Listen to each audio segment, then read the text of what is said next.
Organized Sound Podcast, welcome back. I'm here with a very special guest. Manny the Prophet? That's what you go by, right? Prophet. We dropped the Manny. We're going by Prophet now. All right. Yes. Son of Jesus. How you doing today? Feeling great, man. How are you? I'm very well. We've been having a nice talk. We chowed down. That's right. We had some pizza. Bang. We had some soda. We chatted about TikTok. We're going to chat about TikTok more. We're going to talk all about social media. That's right. Okay, Manny, tell me in 2 words, not 2 words, but like if you had a job title for what you do on the creative side, what would you call it? I'd say influencer. Okay, influencer. I like that. Okay, I'm really glad you said that. So what's the definition of an influencer to you? Just someone with something to spread. Mm-hmm. You know, whether it be something you have faith in or something you create. But in my case, it's like what I have faith in. Yeah. So what I hear and what I see, like if I believe in it, like I feel I can, post it. Mm-hmm. And it'll impact people. So I think in a way that's like being an influencer. Exactly. Mm-hmm. I do too. I want to talk to you about what that means as it pertains to you. So you are running a very prominent NASCAR Allo fan page, but what are the other things that you've dibbled and dabbled in? What are the different branches of the work you're putting out? Like, could you be a little bit more specific? Yeah, like what are the different accounts? Okay. And their themes? Well, yeah, I have like and this. then the timeline as well. Got you. Like, I have the similar concept to what I use with Revolution. Mm-hmm. I would basically go to community pages from artists, whether they be known or just coming up, and I would just spam follow them. Like, I just said, yo, like, I have this content I really have faith in. Like, I know this is going to reach somebody or something. So when I was receiving that feedback, like, it was a good feeling, but at the same time, like, I just knew it was inevitable, for all that to go down. So, like, I'm trying to apply the same concept to these pages I have for my artists now, but it's not the same thing because of the, the way Instagram works now and right. how they're limiting. limiting. You said it's a harder road nowadays. Definitely. So talk to me about how things were before and how they are now. So before you would be able to, like, unfollow 1,000 people a day Mm-hmm. and follow 1,000 people a day. And you were doing that? Yeah. Wow. Yeah, daily. Like all the time. Wait, did you have kind of like a bot assistant to help you with that? No. You were spending hard hours in the app. Yeah. Wow. I really like that. I do something similar that I want to tell you about later now that you mentioned that. Yeah. So you grinded it out and earned these followers. And you were seeing a lot of results from that. Of course. And like that drive when I was doing it, like, and just seeing the feedback, like, I was just never going to stop. Yeah. Okay, right. You saw those results and you're like, ooh. Right. Tell me about, and actually talk a little louder too. Let's use our our outdoor voices. We want to make sure that all the vocals track. And but tell me about the early days, the meme pages, and how you got into that game. All right. So when I was about 12, 13 years old, I had found these 2 kids over the internet over some meme I posted, and they shared some to me too, and we all just thought, why don't we just make a page and see where our memes can go? So we called the page Meme Productions, and when we made the page, we got results like instantly, and we all had different meme tastes, so it was really cool to see how different communities like could fuck with that, like just different memes in one page. So I'm guessing like the differences really brought more people together. Yeah. Uh-huh. Right, and it created kind of like this like channel. It brought in the scope of the offering. I kind of want to talk about this. There's a lot of these huge meme pages that seem to really shift culture and be impactful. What's it like sharing a page? Was it a lot of work, and like did you feel like you guys operated in like shifts? Or was it more like... It was like if somebody posted, nobody was going to post. So it was basically the first guy to post in a way. And I don't even know how we did that because what if someone just wanted to post every morning? But Yeah. we kind of just had this idea of, all right, if one guy goes, the next guy has to be the earliest one to do it, type of thing. Okay, that's a really cool Yeah. idea because then that sets kind of like a Curriculum, in a way. Yeah, that's. I did not expect you to say that. Yeah. And so were these people in the same time zone as you? Yeah. Do you know? I think so. I think they were in Philly, actually. Yeah. Not too far. That's No. cool. Isn't it crazy, you know? Uh-huh. The way the internet brings people together. That's right. You know, you weren't gonna run into them on the street in Philly Definitely and wasn't. just know from their face that they have great taste in memes, right? That's right. So the internet's a beautiful thing. So actually, I want you to just spell out specifically who your artists are right now, Okay. and how you connected with them. Okay, so I have one artist named Jupiter's Tirade, and the other is called Jimmy the Rockstar. And I had found both of them through the NASCAR page I created. Yeah. And what's funny is they both sent me their music, and a lot of people did at the time when A the lot page. of people were sending you music, their own music. Yeah. That's interesting because you never really asked for it, right? Never. It was just like, hey, It you was- do something related to music. Here's my music. And now, initially, were you doing anything for people who sent you a cool track? Right? You weren't set up for that. You're not going to post a non-NASCAR Allo song on a NASCAR Allo fan page. Exactly. So what were you doing? I was. You were just giving them feedback in the DMs. That's right. And before they would do that, they would always write something thoughtful behind it. They'd be like, all right, I've seen how you've supported NASCAR. Like, you've got to have good taste. Like, just let me know. Like, let me know how my song is, and just be honest with me. And I was, to an extent. That's cool. Well, my gears are turning here. I mean, you can flip that pretty easily. I'm sure you see a lot of YouTubers doing this now where they're on a live stream and like taking $5 for live right. song reviews and stuff like that. That might be something to look into if you're interested. So, the NASCAR Allo page gets shut down. That's right. You had too many strikes. You struck out. Yeah. At what point did you realize you were going to just like move on and work with these new guys? When I found them. You knew right away, like, oh, these guys are it, When I'm rocking with them. when I heard Jupiter, I told him that it was the same faith I felt for NASCAR. Right away. And then he asked me to manage him because he didn't have a manager. Right. And I told him, like, I'm down. Like, Let's do it. Let's do it. Let's go. All right, sweet. So, wow. That's a pretty incredible story. That's very That's right. like storybook, very darling. What do you think are what are some of their goals and how do you kind of facilitate that into a marketing plan? Oh, so basically they're just always trying to find a way for their music to be spread out in creative ways, obviously. Like, you've mentioned TikTok to me, and that's something we're trying to look more into when we're releasing singles or albums, but definitely influencers. Yeah. People who can do their thing, but use art. And that's just the combo right there. And that's what people look at. And what would you say their genre is? It's Jupiter, I see like rap. Like, I don't, it's like dark rap, like it's rap, but it's just like hip hop. Like, he can just do a lot with a lot of beats. Like, he just reminds me of Suicide Boys. Okay. Like that type of Gotcha, music. gotcha. Yeah. Sweet. And now Jimmy was the other person? Yeah, Jimmy's like techno emo. Like, he loves Daft Punk, and he's really connected to this like new emo scene. And Is there a difference between the new emo scene and like the old emo scene? When I think, well, I don't know if there's new and old, but I would consider 2017 Low Peep the emo scene. I see.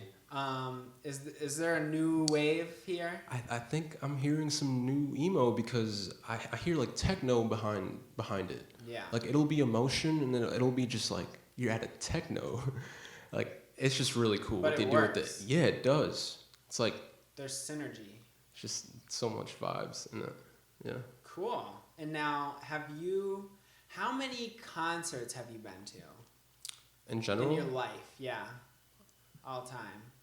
I went to a Travis Scott one. You know them off the top of your head. Yeah, just like in total, probably 4. Oh, okay. Yeah. How was the Travis Scott one? Sounds like that was the big one. Travis Scott, like I wasn't a big fan, but my friend said, "All right, I'm gonna get us tickets," and they're really close. And I think it was in Madison Square Garden. Okay. And I was just amazed at his concert presence. What he does. Yeah. And just, Was this the one where he had like the roller coaster on stage? I think he was on a dragon or like an eagle. Oh yeah. Yeah, Okay, yeah, Bird's yeah. Eye View tour. So this is a few years ago. Yeah. And I was just, wow, like that's really creative. And like at the same time, the energy just coming out of that stage is, wow, like I felt that. That's the Felt that. other thing I think people who've never experienced that don't understand. You know, you throw around the word vibe, you throw around these words that, you know, you're trying to describe feeling, but the feeling of such a large group of people in such a confined area that are enjoying themselves puts a palpable, it puts something in the air that is heavy. Of course. And I've felt this before. When I went to see Drake in 2016, when I went to see Kanye, I think that was the same year, 2016, these big arena tours create an energy that it almost alters reality. And I'm a huge fan of concerts for that reason. So I want to talk about going to school. Like you were going to school while you were doing all this side stuff on social media, right? That's right. At a lot of points. That's right. What's that like for a young person? Because I don't want to date myself here. I was going to high school before Facebook Mobile.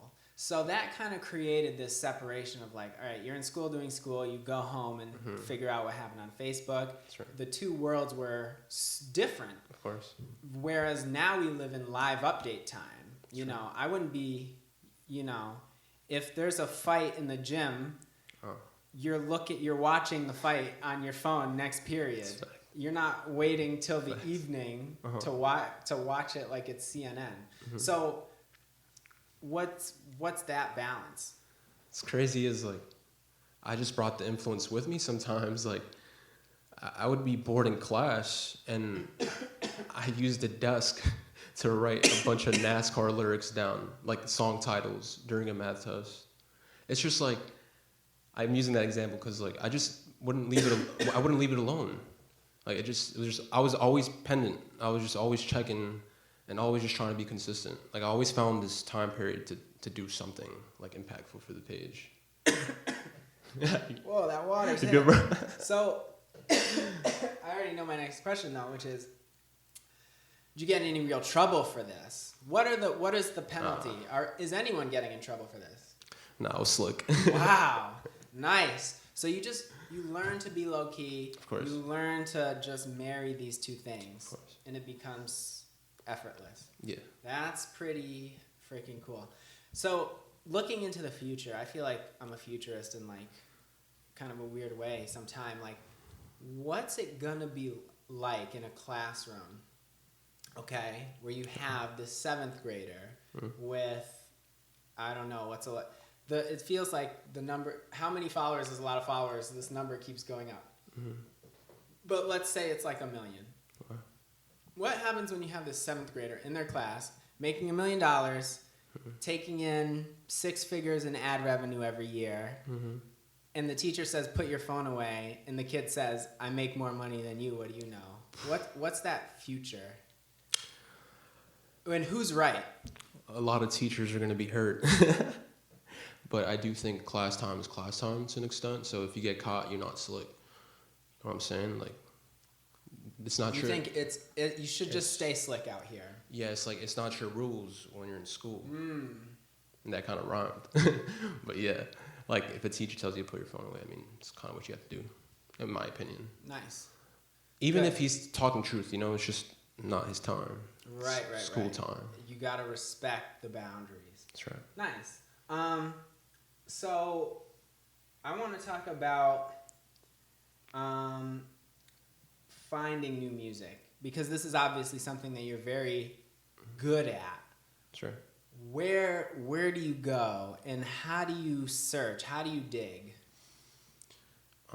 Well, I want to use NASCAR for an example. Yes. Because he wasn't someone I was really expecting to really dig into too much. Oh, really? Because he was suggested. Yes. But that song, like it hit. When you say suggested? Uh-huh. Suggested by who, on what platform? By some kid over PlayStation. Whoa. All right. Yeah. I thought you were going to say, oh, the Spotify suggested. No. Okay. He was suggested to you by some kid Yeah. over PlayStation. I wouldn't be expecting to find any gold there either. Right. Okay. Just random summer day, playing Fortnite. This kid's just playing something that's just going really hard. And I can tell. And I just ask him, like, who is that? He tells me NASCAR Aloe. And I did like the song, but not enough to really go through it. But I remember just hearing one of his songs, like, just play all my randoms. Like I don't know how it happens with SoundCloud, but sometimes, like, you listen to a song and it takes you to something completely different. But in this case, it was NASCAR. And, like, I heard this song called Friends, and it was just over from then. Like, I felt everything, and that's how I was able to find him. And that's kind of how I found, like, Gook and, like, many other talented artists.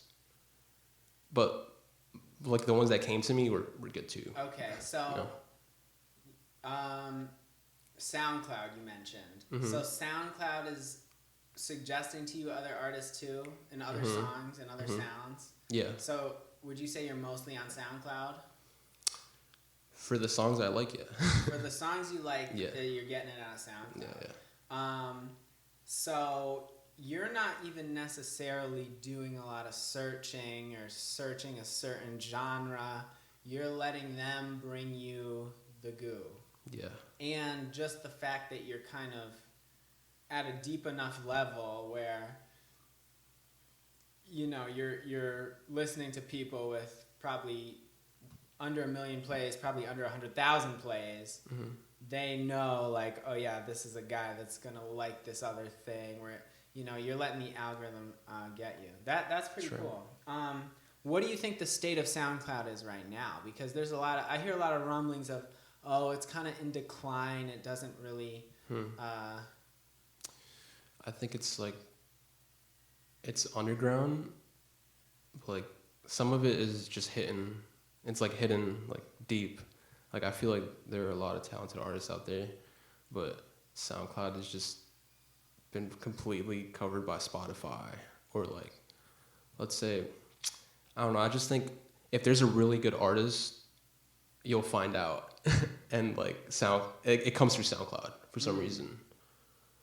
I think, but I do think it kind of is slow right now. Like, the way I'm hearing it, not a lot of artists have been coming up on my SoundCloud. And I think that's kind of the difference is I feel like in the Lil Pump days, there was just like, there was this element of SoundCloud being able to propel you to a really high place. And now it feels like SoundCloud can't do that anymore. So the underground artists are kind of staying underground because something shifted where it used to be able to do it and now it can't quite do it anymore. Yeah. Interesting. That's interesting to hear about your experience. Yeah. I want to talk about where you see things going with all this. What is like your dream job within being an influencer? Well, I want to make an application. But I want to end at a record label. Okay. And so what is the application going to do that sets it apart? It's just gonna be like something no one's ever seen. Okay. And now, what record label? Why do you say record label? When I think of record label currently, I think of like people trying to get out of their deal. Okay. I've seen a lot of headlines kind of around that. But why do you kind of want a partner? I want a record label because I just want an artist to just want to go to me. Okay. Like a house. Like they see like what I'm rocking with and what I have in my institution, and they're just like, all right, I gotta go there.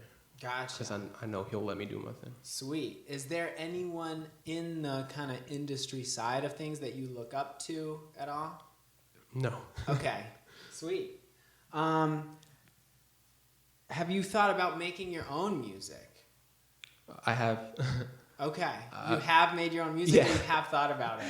I've made like these 2 tracks, but I featured in them, but I wouldn't consider them to be bad. Oh, sweet. I like that. That's confidence. That's right. But I never really stemmed out of that. It was just those 2 little situations. And how did you even record that? I have a friend who does music, and he just had his own equipment. So I was just like, I want to record something, and it just happened. He was down. Yeah. Nice. Hold on, let me check something real quick. You're good.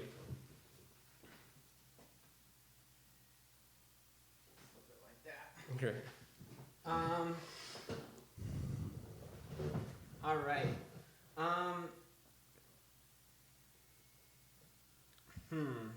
Let's see here. Okay.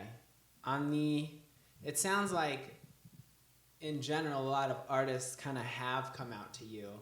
Have you ever been in a situation where you're reaching out to somebody else, where you're reaching out to a new artist? I think that's how it was for Jimmy. Okay. He definitely was a kid that I had to reach out to. And now, what in your opinion is the right way to kind of start that conversation?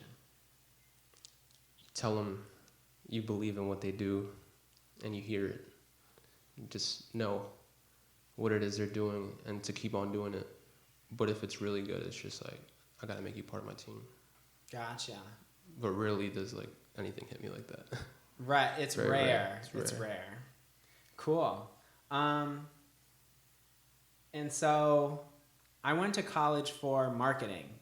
I went to University of Massachusetts Amherst over in Massachusetts.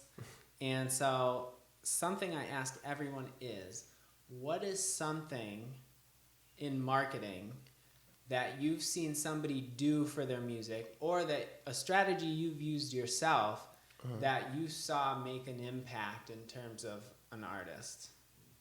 Controversy. Ooh, I like that. Talk about that. I mean, I had a situation, with NASCAR where he was having some beef with Cardi, and that's what really brought a lot of people in. Yeah. And I was just able to see it by like the numbers that were piling in, and it was just like something I've never seen before. You're saying NASCAR Aloe's beef with Playboy Cardi brought more followers to the NASCAR Aloe fan page. For sure. So what give us kind of like rough idea of the numbers associated with that. It's basically, it was like quadruple the numbers I got, and I had like official fan pages sharing it. Like, it was just something that didn't just affect NASCAR's community, but Cardi's community. So he was getting promoted through that as well. Right. And when you see someone like NASCAR with spiky hair, it's just like, he grabs attention. So sure. The only job there was to put him in front of more eyes, because he just so naturally attracts attention. Sure. And so when that happened through this controversy, things opened up. Wow. Quadruple. So are you talking about you started posting and getting quadruple the views essentially, or are you talking followers? Like over time, I just saw, like, I've seen a lot of Cardi fans turn to NASCAR fans, and like it created some loyalty. Wow. Sure. Wow. Wow. I did not know you were going to say that. But I also, and we talked about how I'm a big Playboy Cardi fan, I kind of understand how that happens. Like, that makes a whole lot of sense.